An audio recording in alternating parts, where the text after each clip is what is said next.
Hey guys, welcome back to Morning Glory Apiary's YouTube channel.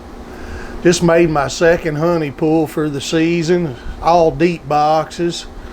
Had to go in and rotate all the deeps to the top, and then the next day I come back with fume boards and pulled them off, and was going to make a video on doing that, but the starter went out on my lawnmower. It would have my lifter on it, and I had to manually put the boxes up there on top, and it wasn't a pretty sight, so I just decided not to make a video of it. But I've been extracting. I'm about halfway done right now, and the brood boxes, the comb ain't drawed out very well, so it's not going very smooth on the chain uncapper. I'm having to do a lot of picking and rolling, but getting it done, and it's making some honey. But I'll get on with it and let you watch a little bit of it, and then we'll get a total at the end. Thank y'all for watching.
Started out yesterday, I was running all 3 extractors and it just about wore me out. I couldn't keep up.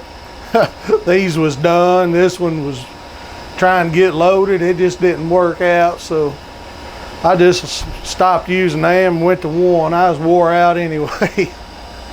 Kind of nice to sit down in between. I had 28 deep boxes on. I pulled for my second pull, and my plan is, as I'm going through and extract them, so most of them's got feeders in them already. What I did was I pulled the feeders out and I added 2 foundations to get some foundations drawn. And then when I went and made my splits, I was running out of frames, so I pulled 2 frames of brood out. I'd put a frame feeder back in, just take up space. So about half of them's got the feeders in already. My plan is to take these back, put them straight back on, pull my mediums off, and then put a round of feed on them. I really like this Hilco Ultramax. It makes a big difference when you're doing these deep frames. The deep frames load in radially, so you don't have to sit there and flip them. These here only holds 4 deeps, 8 mediums, but you have to do it one side at a time, and a lot of times you just spend so much time flipping your frames over, because you'll load it up and it'll spin for a little bit but be out balanced, so you have to flip it over, spin the other side out, and then flip it back over and finish that side just to keep it balanced. So these aren't real good with deep frames. I don't mind the medium frames at all.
Been a really different kind of year this year. Usually July, the first week of July, I pull off my honey and I'm done. But this year, they hadn't really made nothing. You know, the whole month of June, they didn't do nothing. On the May 28th, I made my first pull, and I had 3 box medium supers up there that was half full. And at the end of June, there was still 3 boxes half full. They didn't put nothing in the supers. But we started getting a little bit of rain, so I figured I'd let them go for a couple more weeks, and towards the end of July and start pulling, figure they might be able to make a little bit more honey, and I think they did. We'll see when I pull them medium supers, but there's several boxes up there is full. I'm real pleased. Well, guys, looks like I had some casualties. This daggone extractor, something's messed up in the bottom. I don't know if the ball bearing's bad or what, but it sure ain't right down there for sure. Started getting a little funny wobble to it. Oh well, I'll take it apart and check the bearing. This one here's done broke the foot off. My Hilco, he's still going strong. Well, thank God I've got that thing. It's doing a good job. These brood combs are rough. Tell you, when they're spinning, they'll start out balanced, And as they spin the honey out, they'll actually get unbalanced because of the pollen still in some of the frames. But yeah, there's not been a pleasant moment of this extraction, clear from packing these big heavy boxes in to having to work and process the comb, and it ain't been real fun. I'll be glad when I'm done. Down to 2 boxes, so I guess I'll keep pressing on. I'm nearing 13 hours into extraction here, but everything's looking good so far. Well, guys, I gotta say, I'm glad that extraction's over with. Shoo-wee, there wasn't not one daggone second of fun about that one, that's for sure. Boy, them deep boxes are heavy, and the brood combs, they don't uncap good, and they're hard to load in the extractor. But I ain't figured out no other way to do it the way I run my bees. I sure am glad to get the extra honey, that's for sure. Thank God for that. I had to end up getting 983 pounds. But yeah, I'm pretty pleased, I tell you. I'll be glad to get these boxes back on and get the rest of it pulled off. Go on, pull my medium supers off and do this one more time. These wax cappings, I've done drained 6 gallons out of them, but they still got a lot of honey in them. I'll let them sit for a couple of days there, and there's quite a bit of white cappings there for sure. More than I'm used to having. They'll drain out there in a couple of days, and I'll shovel them out there and be ready to go again. Well, man, I thank y'all for watching, and y'all have a good day, and hope everybody's season's going well. Catch you later.